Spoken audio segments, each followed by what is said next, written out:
Dalam upaya pemenangan Pilkada Jatim 2018 mendatang, Partai PDI Perjuangan menggelar rapat kerja cabang khusus atau Raker Capsus yang bertempat di Convention Hall Simpang Lima Gumbul, Kabupaten Kediri, Jawa Timur.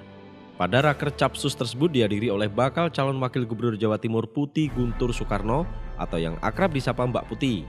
Bupati Kediri Haja Haryanti Sutrisno beserta wakilnya Haji Maskuri, Ketua DPC, Ketua DPD, serta ribuan kader Partai PDI Perjuangan hadir dalam acara tersebut. Raker Capsus ini bertujuan untuk mensolidkan seluruh kader dari tingkat ranting hingga perwakilan pengurus daerah yang mana bertujuan untuk pemenangan Saifullah Yusuf dan Putih Guntur Soekarno dalam pilkada mendatang. Dalam Raker Capsus tersebut, PDI Perjuangan menargetkan kemenangan Gus Ipul dan Mbak Putih sebanyak 60% di wilayah Kediri. Putih Guntur Soekarno mengatakan pihaknya akan kembali bertemu Gus Ipul untuk membicarakan pemantapan visi misi serta program kerja setelah penetapan sebagai calon.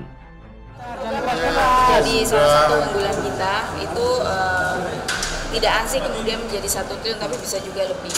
Tapi ini di dalam pembicaraan awal kita untuk visi misi. Nanti kemudian di dalam pembahasan pemantapan visi misi ke depan saya juga nanti kan bertemu lagi dengan Gus Ipul.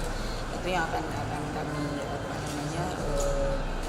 perhatikan lagi mengenai istilahnya itu Satria Madura.